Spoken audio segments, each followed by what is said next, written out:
Hello everyone.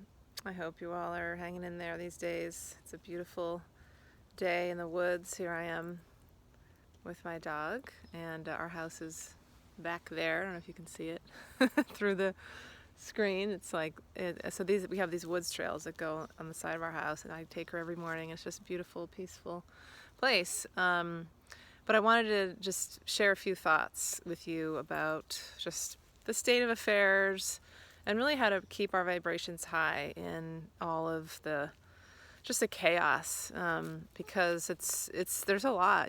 This is getting very intense.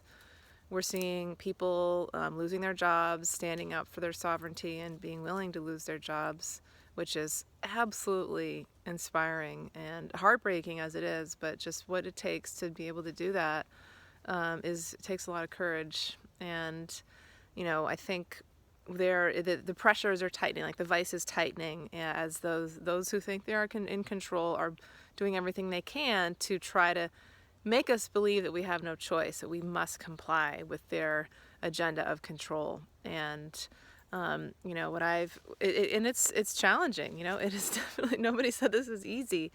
And I think, I say this, I'm certainly not the only one, but it's really important to remember that we are awakening. It's happening. People are coming into the light. And when that happens, that those ones that have been controlling things for thousands of years are pulling out all the stops to try to dim our light, to bring us back into the matrix. And when we can remember that I am free. You can try to do that to me. You can try to take that away. You can try to do that, but it doesn't matter. Go ahead. I'm still free. And I will be free, and I will live my life and be able to find places that are free once I align my vibration with the belief that I am free, and that my needs will always be met, and that I will that my family and I will be provided for, because we trust in divine source. We trust in God. We trust in our higher guidance to help us forward. So that's what I've been practicing in my own life. And I know that the root chakra stuff, they're trying to trigger every fear we have. So you won't comply, I'm going to take your job away. I'm going to take your income away. You won't comply, I'm going to take away your right to travel. You won't comply, I'm going to take away your right to go hear music or go to events with your friends. That's what they think is going to work. And for some it is. It's heartbreaking. Some people are saying, okay, I guess I'll just do it because I don't want to lose those things. But for others, it's like, it doesn't matter. You can threaten all you want. But I don't know about you, but I don't respond well to threats. It just makes me dig my heels in even more. And it makes me even more suspicious. My husband and I went out this weekend. We went out and heard live music at 2 different places. We went to get tea. We went to get, we went dinner and dessert. And, we were able to live our lives. We were able to be free. And we're going to Florida next month.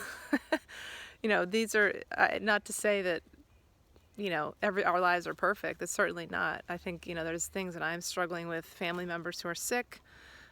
Division between my friends, old friends, and family members. Pretty much everybody in my old life I don't really connect with anymore. It's been a lot. It's been a grieving process for me as well. And just actually, I'm doing a full moon release ceremony with this community I facilitate, the Soulful Work community. I'll invite a few other people to, homeschooling moms, and mostly it's moms, to be honest, but dads too if they wanted to come, just to really release that grief of what we used to have, and how it feels it feels like we're being pushed out of this world, but it also is just this dimensional split, which has been predicted, the 3D to the 5D. And the varying perspectives, like there's different timelines, and this has been predicted for a long time that the timelines will split. I remember feeling like, what's going to happen when the timelines split? Am I going to still see my family and friends? And I remember, and it was coming up, well, you may not see them as much. They'll still be in your lives, but not as much. And that's exactly what's happening. So, we have been blessed with this whole new community of friends. But I have, for me, I really hold dear old friends. I've kept in touch with old friends from various places, or I used to. And it's hard. It's sad for me that's not, it's just vibrationally not meant to happen at this point for most of them. So there's a lot of grief I've been processing as well. And when people we love are ill, and a part of that is because of this dystopian agenda and it could have been prevented, it's very hard to watch that. It's very hard to watch, believe me. And so what I've been really practicing is just,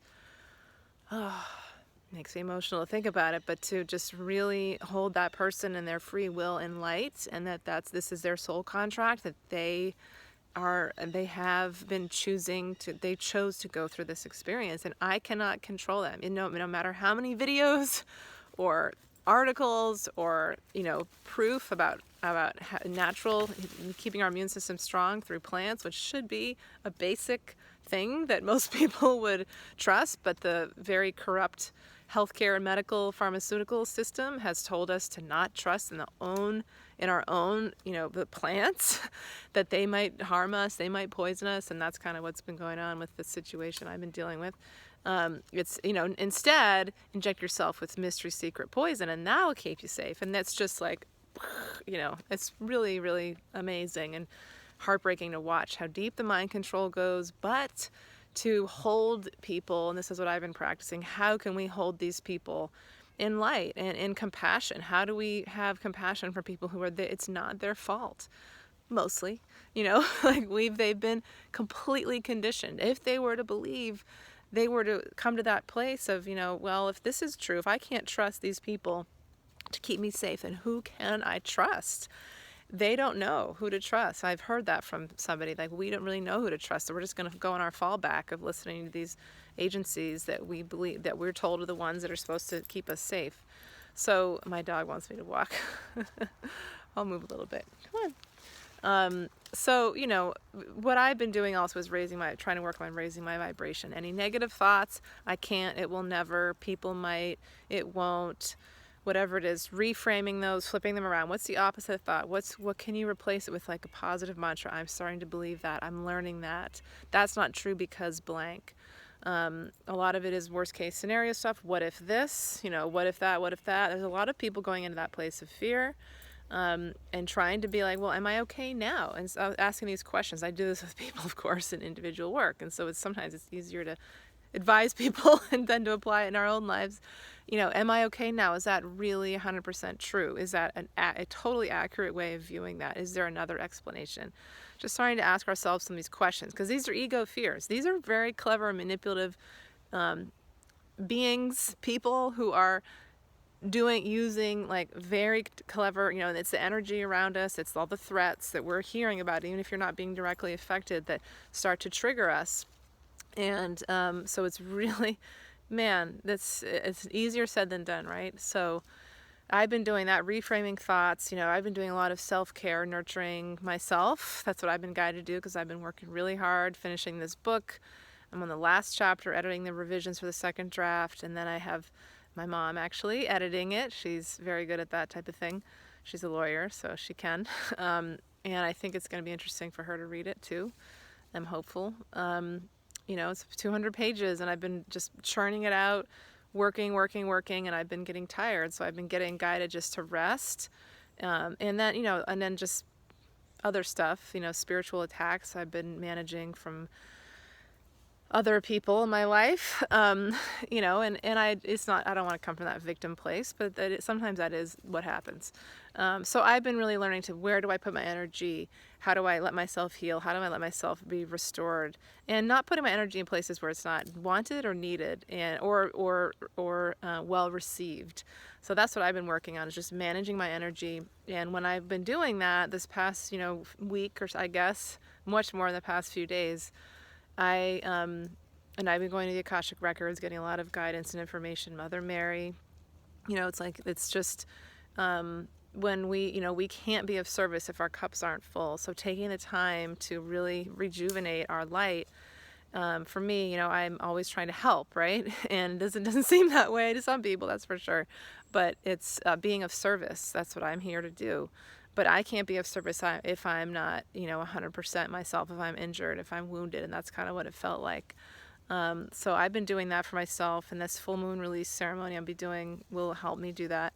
This weekend I'm doing a retreat with some other beautiful women, a Divine Feminine retreat, where we're going to bring in Mother Mary, Kuan Yin, and have some cacao, some really nourishing food, right on this beautiful lake with the beautiful colors, just really resting and restoring.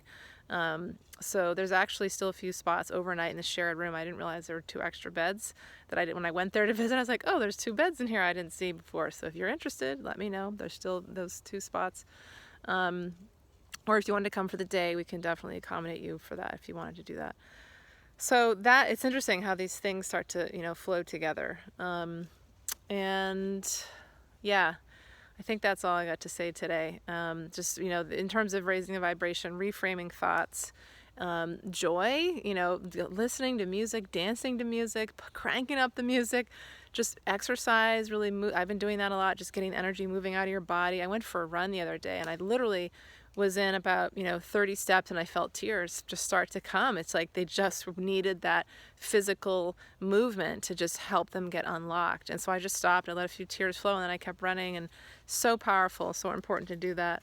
So it's really a combination of things, bringing in light, meditating, just feeling light flowing through your body will raise your vibration. If you can go in the Akashic Records, I know I've taught some of you, super unbelievable gift. When I go in my own records, it automatically just gives me these higher perspective, like, oh, this is what's happened. I didn't see that before. Now I have compassion for these people. Now I know how to proceed. And that's helped me immensely. I'm actually teaching, it's not Akashic Records, but an angel class, an online course. It's take at your own pace course. It teaches you how to work with the vibration of angels and how to open your heart and even do readings for others with angelic energy. You're welcome to check that out too, because angels are very similar. They're in the Akashic Records as well. They can be, to help us raise our vibration. Because we just got to ask, help me raise my vibration. Archangel Michael, any angel you can think of, especially Archangel Michael, help me see a new perspective. Help me, clear and protect my energy. Help me feel that my needs will always be provided for. Help me, trust in my divine guides to take me to where I'm meant to be. So when we ask, then the energy starts to shift. Opportunities come in our lives, new thoughts come in. It's amazing what can happen. So, all right. Soulfulworkconsulting.com is where you can find some of this stuff. So many blessings. Much love to you all. We can do this. We're here for this. We volunteered for it. We signed up for it. And it's happening.